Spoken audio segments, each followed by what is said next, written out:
Hello, good day, and welcome to the Business Brunch, the show where you can connect, learn, and thrive. I'm Vanessa Ashworth. I am a marketer.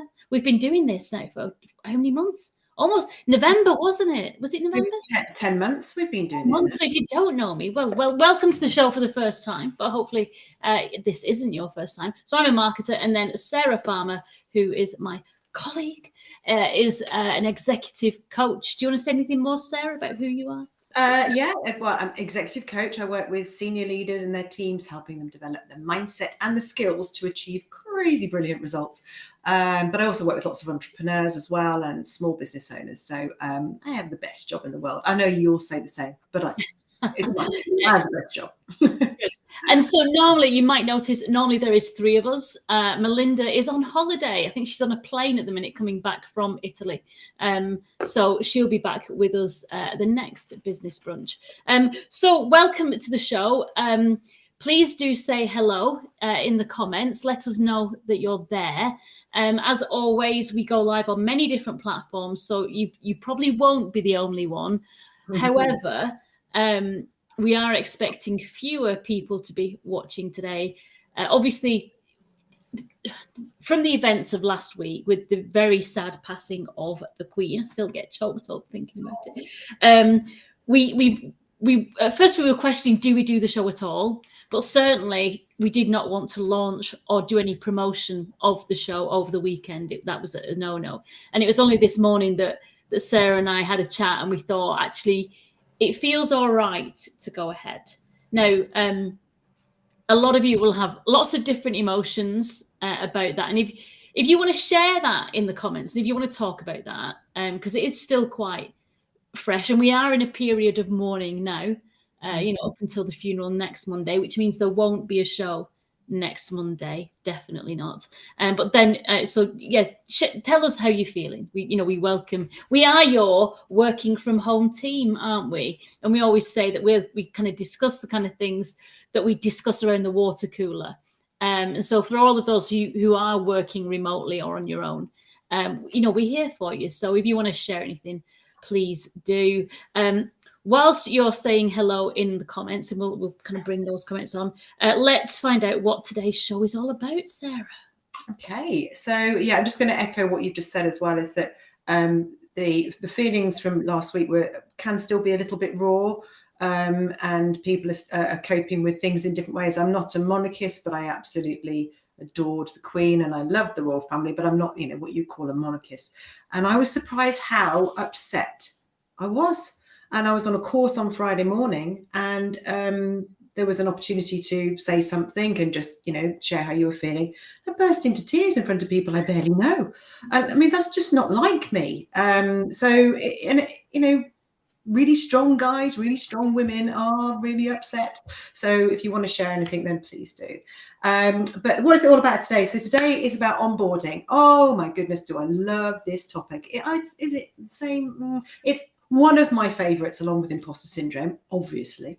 But today's show is all about helping people understand what the problem is with onboarding. Where does it start? What are the real rates of failure?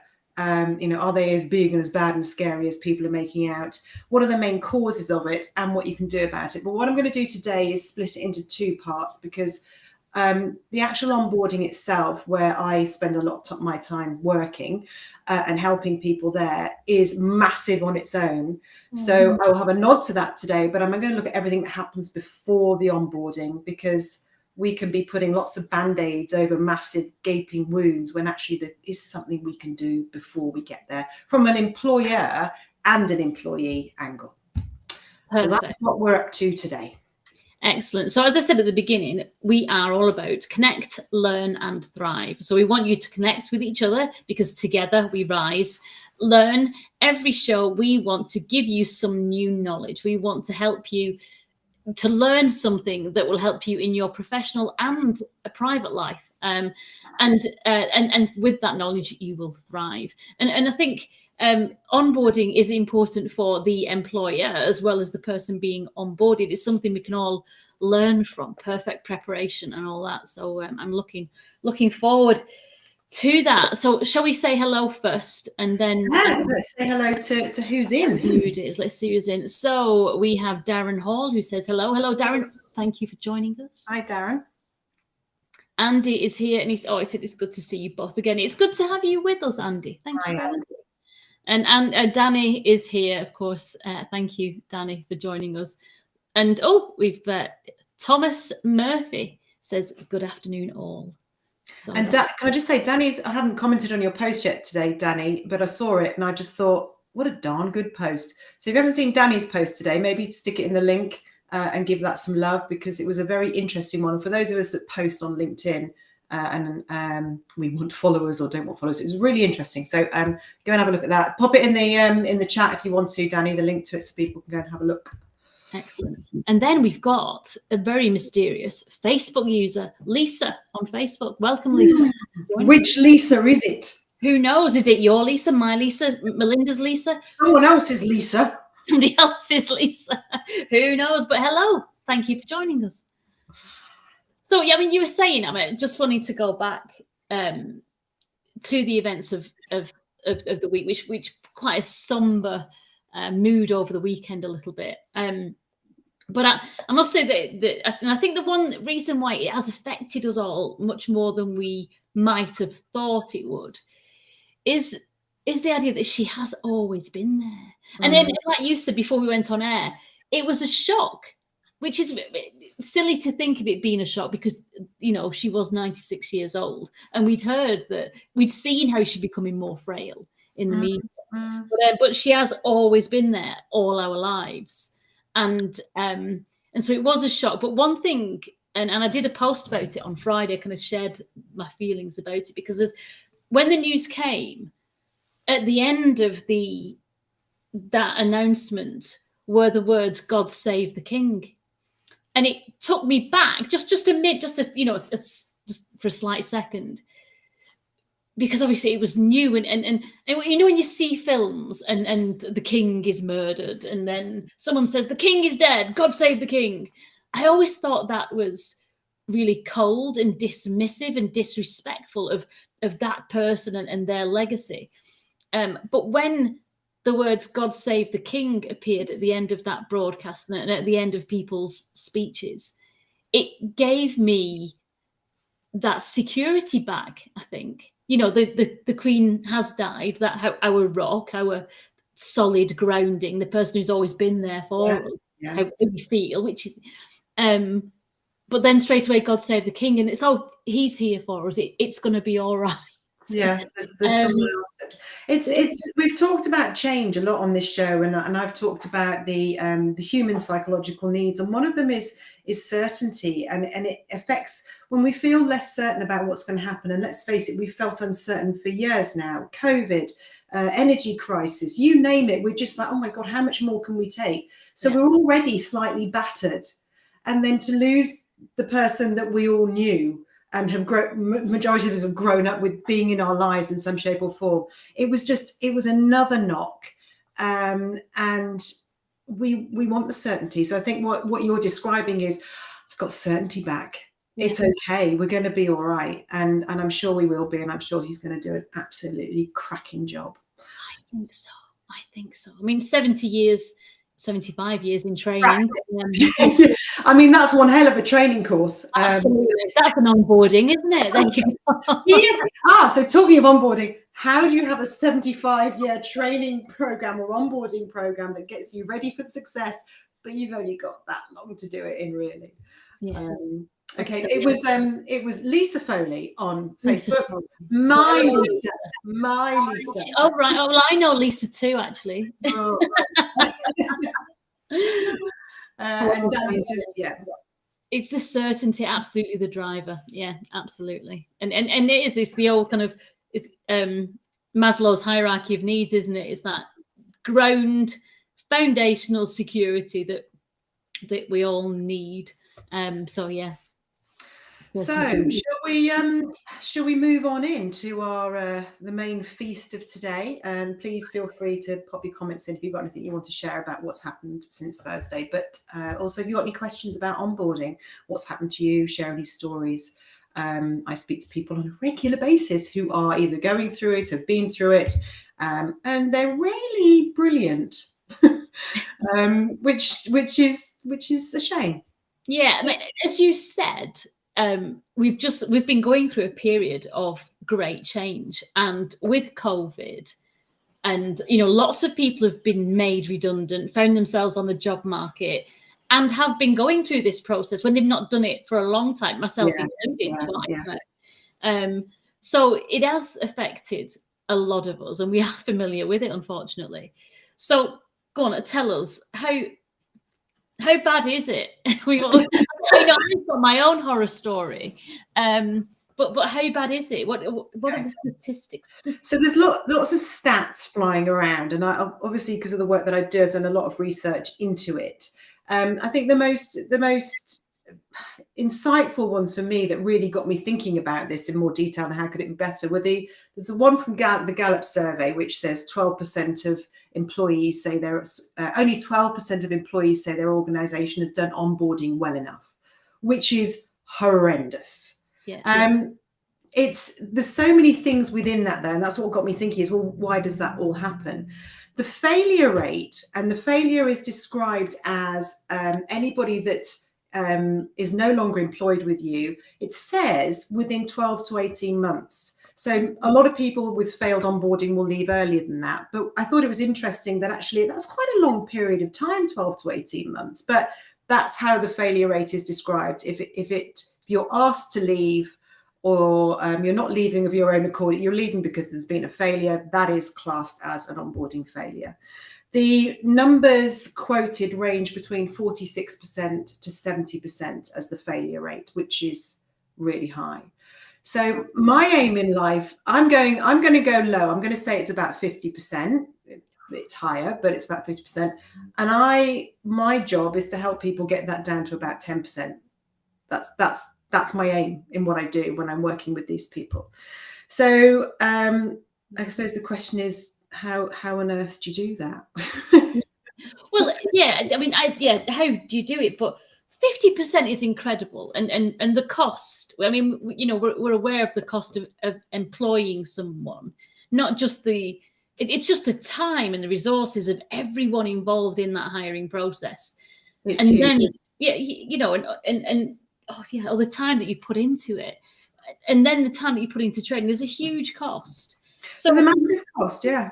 So before we go into how we can stop it, why are these new hires failing? And before we even look at why, let me just reminded me to share the actual figures. And again, this varies where you look. And I was looking at, because I work with senior leaders and executives, I was looking at that specifically. And the cost for a failure at an executive level starts at £716,000 in 1 year. That's just the start. And it can run into millions. And the reason that it can run into millions is obviously it depends on the seniority, the size of the company, the impact they have. But it affects productivity, it affects fulfillment, not just in the human that's unhappy. And I just want to say here, it's not the employee's fault necessarily. They haven't come in to do a bad job. No. It's just what's happened leads to a problem. So there's all sorts of things going on. But productivity, absenteeism rates can go up, presenteeism, the good old quiet quitting can start coming in as a result of a change leader that really isn't making you feel terribly fulfilled or wanting to perform beyond any expectation. Loss of potential business. If I'm being led by someone who's really not making me very happy, that's new into the business and I haven't settled with them, am I going out looking for more business, or am I complaining around the water cooler? That's where productivity and failure comes in. So there's all sorts of unknown, almost unquantifiable costs that lead people to believe that it can run into the millions. And when you're hiring a really senior level executive, they're coming in on hundreds of thousands of pounds or dollars with a huge amount of impact across the global organization. That's when it can get huge. Yeah. No, that's right. I mean, yeah, it's not just the individual themselves, it's everyone they touch, isn't it? Yeah. It's everyone they touch. And we think, oh, well, it's okay because they're up there. Everything they do trickles down into everybody that matters, even more than they do, because they're the ones doing the really hard work. They're the ones that are bringing in the money to the organization. I mean, everybody matters. But so there's a couple of people just said hello. I don't know if you want to just let's say hello. So Lee Kavanagh's joined us. Welcome, Lee. Hi, Lee. And Paul Meakin as well. Hello. So that's an interesting picture, isn't it? I'm assuming that's drinking coffee and not a beak. Yeah. And so Danny, I know Danny's shared information about this before. It's one of his hot topics. Inefficient presenteeism is almost 5 times more costly in efficiency, well poisoning, etc.,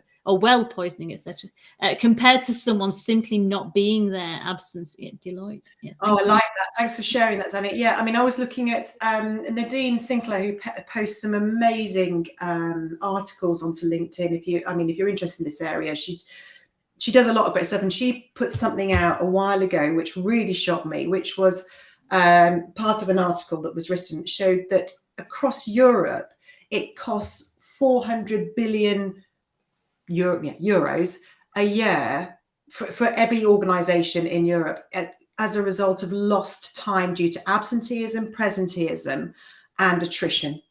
400 billion.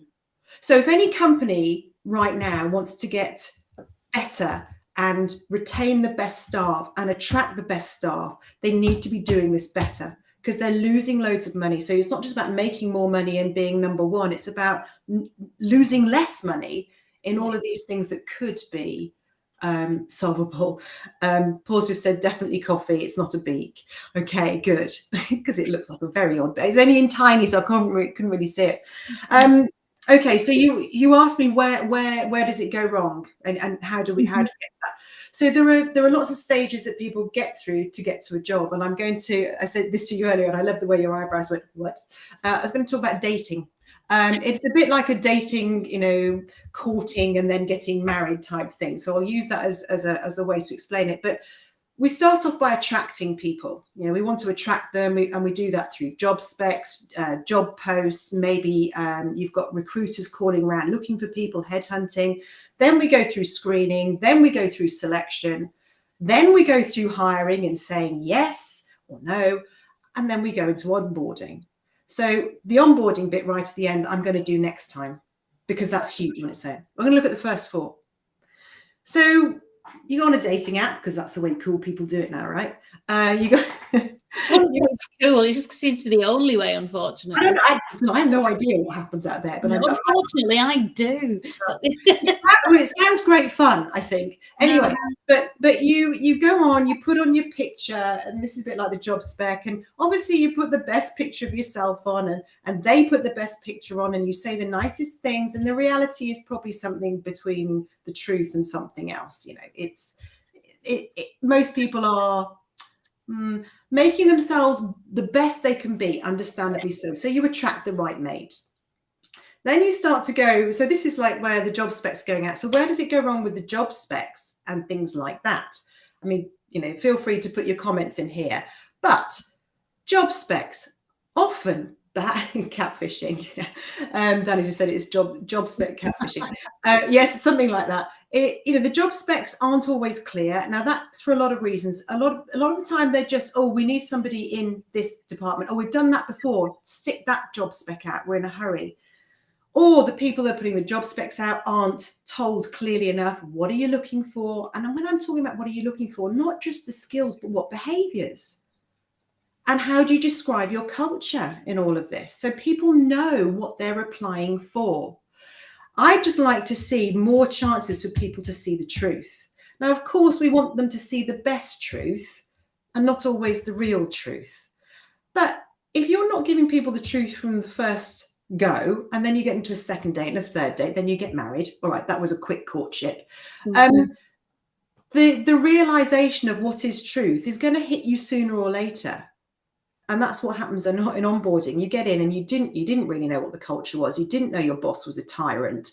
You didn't know this. You didn't know that. And all of a sudden, the fear of starting a new job is tenfold because all these things you didn't know are affecting your certainty, and your fear goes up and your threat levels go up.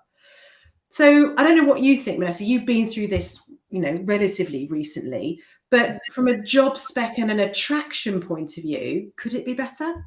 Oh, absolutely. And I think you're right. I think people, some people are guilty of thinking, oh, we need this title to do a job. And then they'll go online and copy another job spec and just think, oh, yeah, that sounds about right. But they won't actually think about what actually this role needs to achieve. Whereas if it just kind of stuck to what they actually really want, everyone would have a better idea of what the expectations are.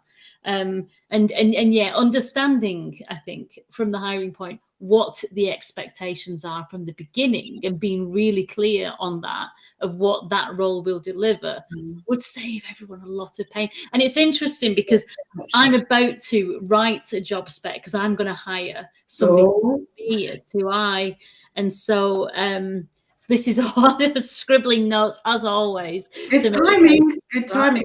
So the other part of this isn't just what the employer does or what the recruiters are doing with the information. So the recruiters are only as good as the information they're given.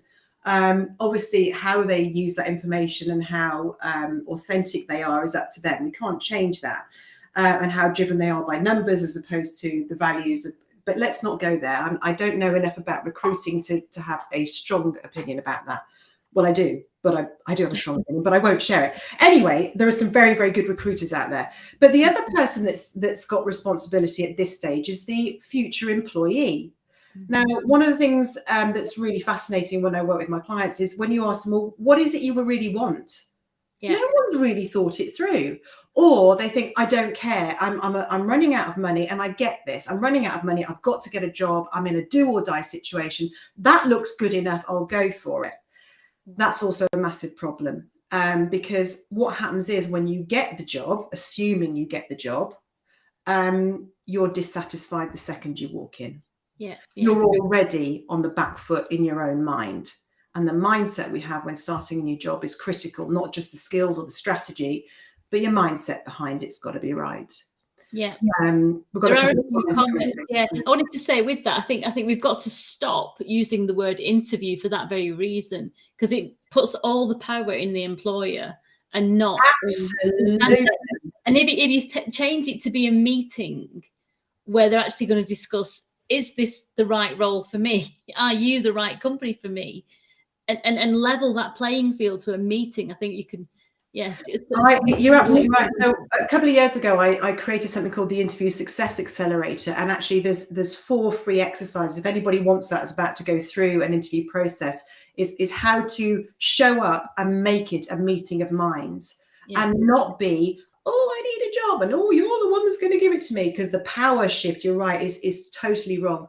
But not just is the power shift wrong, but your mindset is wrong, which means you can't show up and be the star that you know you are. And it affects how you answer questions and everything. So if anybody wants, I've got to make this a pretty name, but there's the Interview Success Accelerator preliminary programs. They're free. There's 4 videos, 4 exercises. Let me know. Just drop me a DM or something. Let's go to comments, shall we? So rewinding back a little bit, Danny says the measure of success for a recruiter is that the candidate matches the job spec as closely as possible, but a major driver of employee loyalty is being stretched in the role. Even if the job description was accurate, we're setting ourselves up for failure. Good point. Lee says most companies have standard job specs that are sent out by HR, big fail, not always written by the hiring manager. Yeah. And that is a massive problem. Yeah. And then Paul adds, job specs aren't clear, outdated in most cases. Taking a detailed job brief seems to have disappeared. Culture, values, progression, what are the expectations for performance? When will they be reviewed? Recruiters need to be more thorough. Well said, Paul. Yeah. Absolutely.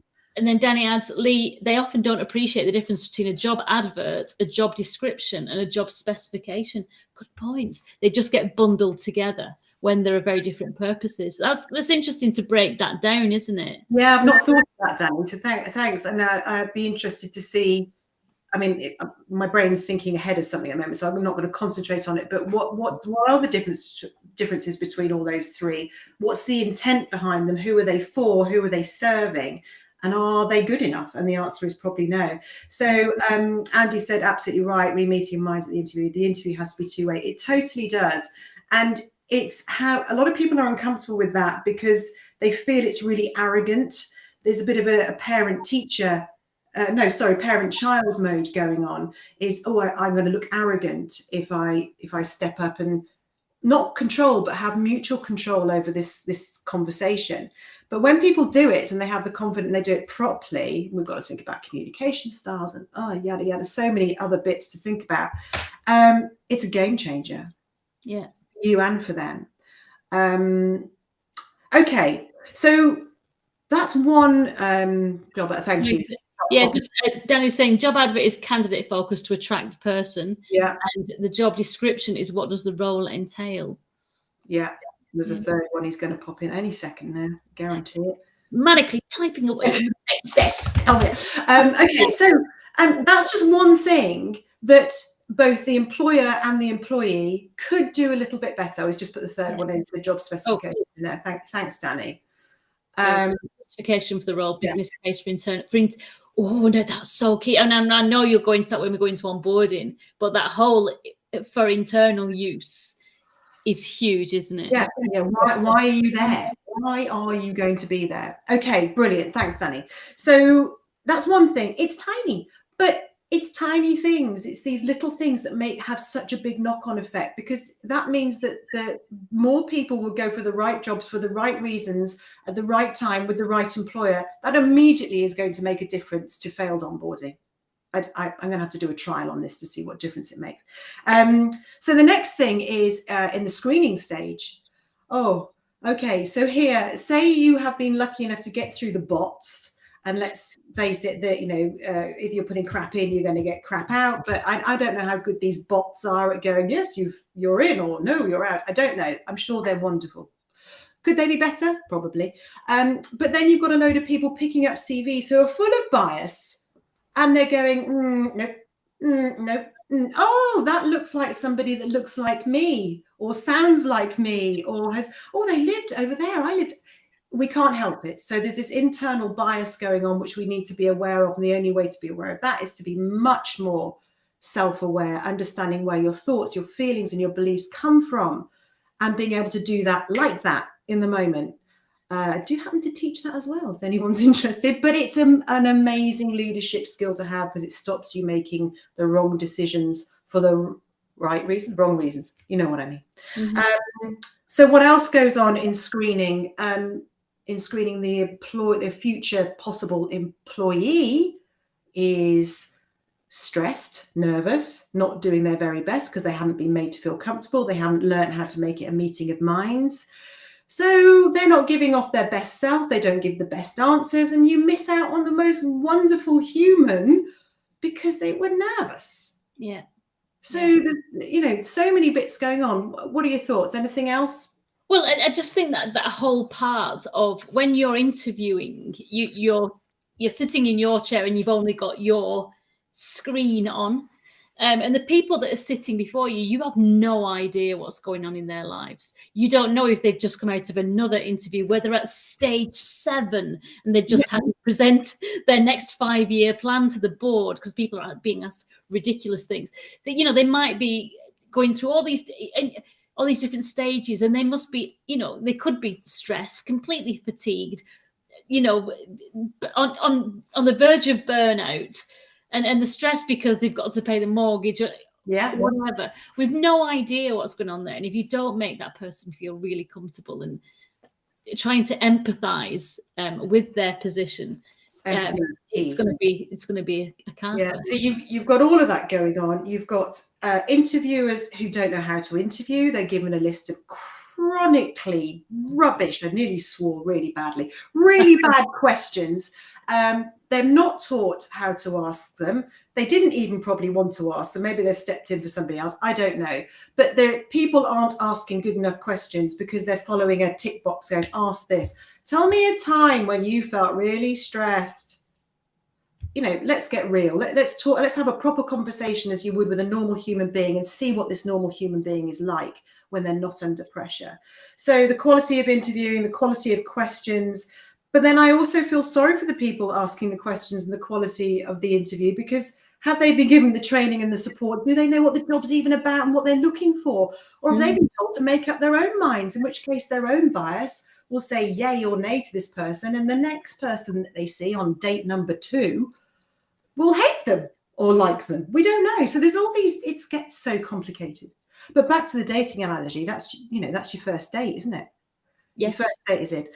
So say your first date's done and you get on well and you think, oh, we had a drink. Next time we'll go for dinner. You have dinner, maybe some more people come, maybe friends will come and give you advice, or they'll tell you, they'll come and check you out, see if you're a good mate for their very best friend. They'll all have an opinion. Everyone's got an opinion, and your mind at this point is going, you're listening to all of this. What should I believe? Is it true? Whatever. So it can cause a problem here as well. And the other big problem here is, how many people does it take to make a blinking decision about someone? Yeah. How many levels of interview do you have to go through until people go, okay? The problem with this is trust. Everyone's so scared of getting it wrong that they get everybody, the mother, the dog, the horse, the cat, everybody involved to go, no, you're all right, Sarah, you can hire that person, so that you don't freak out about it. Because especially at senior executive level, it becomes very expensive. You get it wrong, and what do hirers worry about? Will it look bad on me if I've got it wrong? What if I make a mistake? So what's driving that process isn't the intent to necessarily find out if this person's the best. It's also, I don't trust myself to make the decision because I don't really know what I'm looking for. Yeah. Or as you said, it's either they don't know or that they don't want the responsibility if it's going to fail, because it's a key position. Absolutely. Couple of things come in from Danny and from Paul. Just pop those up.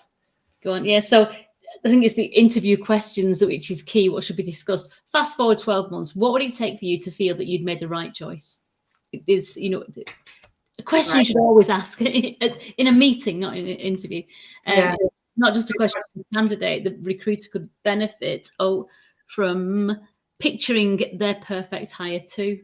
Absolutely. I mean, candid conversations where you can be honest and explain what it's really like. And the other thing is, we're all looking for perfection, and that's a waste of time because it doesn't exist. So if we could just say honestly, do you know what? I'm really good at this, but I'm pretty rubbish at that. But when I am rubbish at that, just give me some feedback. At least I know when I'm joining you, if it goes wrong and this area is a problem, I can say, remember we talked about that. But the lack of honesty, I know someone who's hiring at the moment, and they said to me, I'm really worried about this, but I want this person to join, but I'm worried when they join that they're going to be put off by this person. And I said, tell them about this person now. Tell them they exist, tell them what they do, tell them it's all bluster and hot air, but tell them and give them the choice to walk away. Otherwise, they'll walk away in 6 months' time. Yeah. So some more comments just quickly, because we're cracking on, aren't we? Different roles need different approaches. Is that, I think that's probably the same process. Yeah. Thomas has had to bow out. Lunch is over, but he'll watch the replay. Very interesting. Thank you very much, Thomas. Pleasure, Thomas.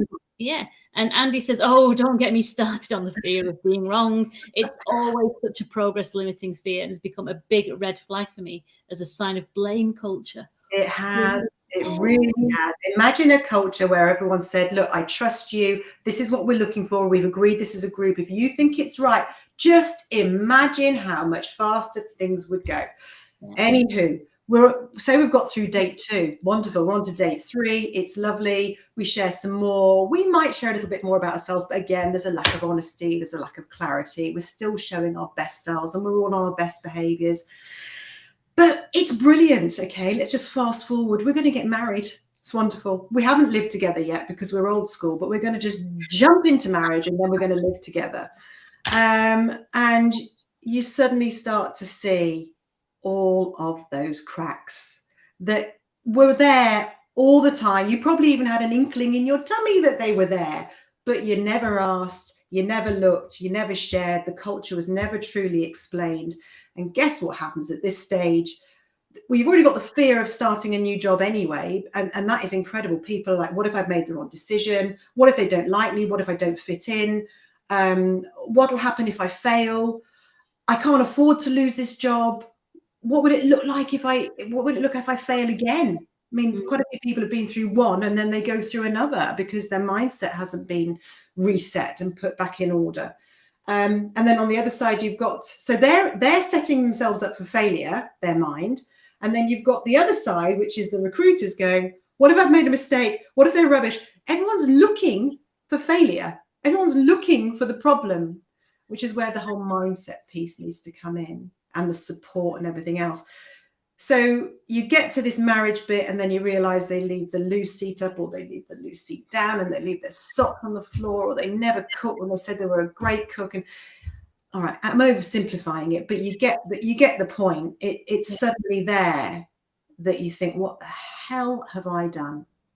And then you struggle through, then you start affecting other people, other employees, your team, yourself, your family, your friends. You know, it goes on. The cost isn't just the money. It's how you feel and how you end up, and the amount of battered people, you know, really senior, incredibly brilliant people I work with who have been made to feel that small. And there are so many stages along the way when it could have been different. So I don't know how people feel about that, or the stages of getting married, which is I've related to obviously going through the whole interview process. But anything in there that stands out to you, Vanessa, as a yeah, actually, this is something that you can use because you're about to do this for people. You could be my study. I could, yes, yeah. I think I think having that clear, perfect vision of what good looks like before you start. What, you know, as Danny said, that 12 months, fast forward 12 months, what does success look like? What does this role look like? And putting the processes in place. But that's for onboarding. But having that vision before you start interviewing is key, isn't it? Yeah. But how do you do it? I mean, you know, we're so ingrained to think of it as an interview.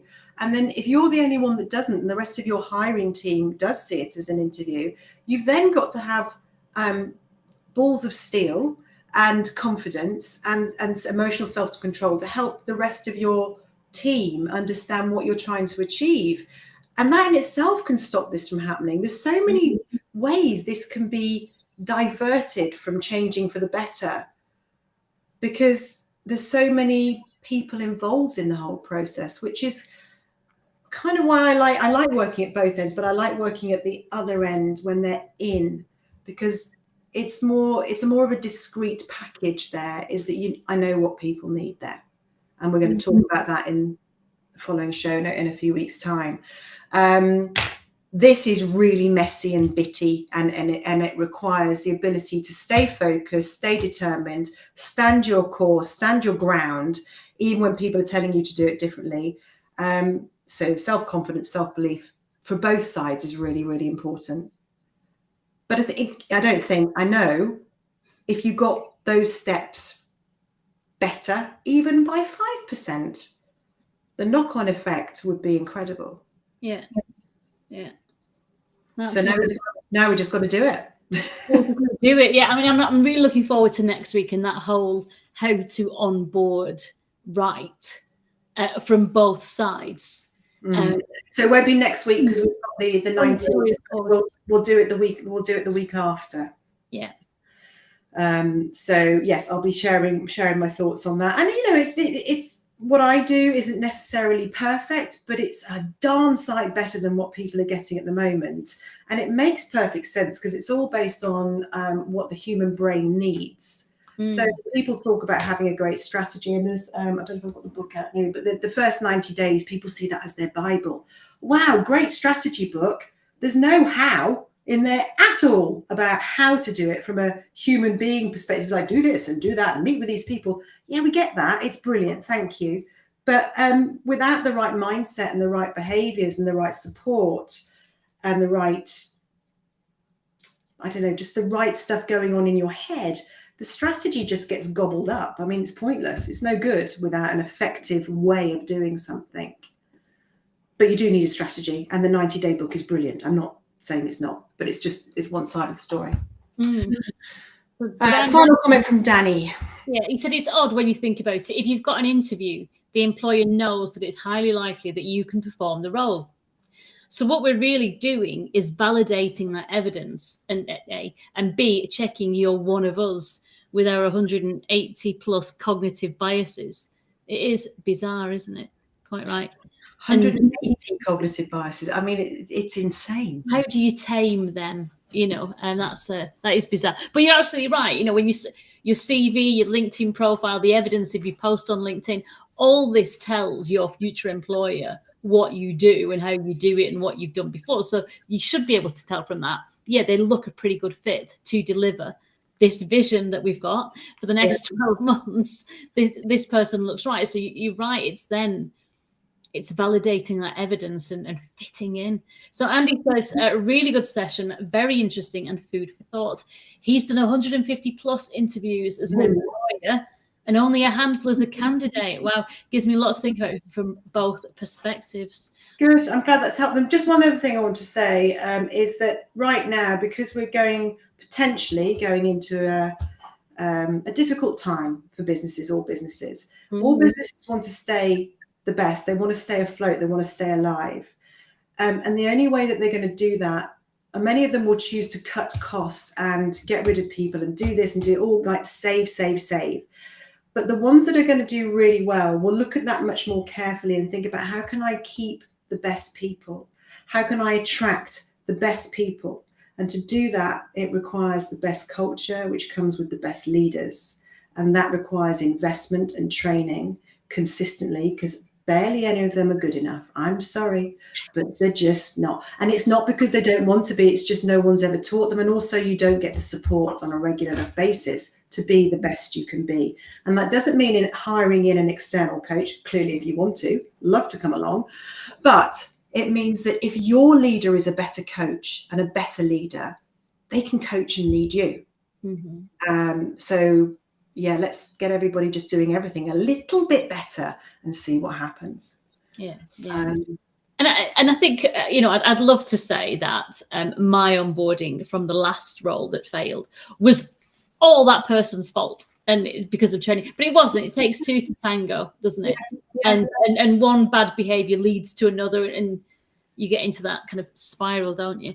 Absolutely. Yeah. So Paul says, 100% Sarah, absolutely agree. He also says that he's enjoyed this all and he's looking forward to the 20. What's having you there? Yeah. And Danny says, like any good marriage, it takes work from both sides. Culture absolutely separates the love. I love it. I can always rely on Danny. That's brilliant. Well, I think we'll bring it to a close today. I've covered pretty much what I want to cover, unless there's anything you want to add, Vanessa. Just a reminder, really, that we're not on next week because of the Queen will be being buried on. Yes, it's Monday. The funeral. Monday, isn't it? Yeah. So it's in the UK anyway. It's a bank holiday, and we will all be respecting that day in whatever way that we will be respecting it. But we will not be online, that's for sure. Yeah, so have a good week, everybody. And we are your working from home team. So if you do want to share thoughts, still do it. We're on LinkedIn. You can DM us. But we'll see you then in 2 weeks' time when we'll find out all about onboarding when you're in there. Yeah, when you're in there. To learn about.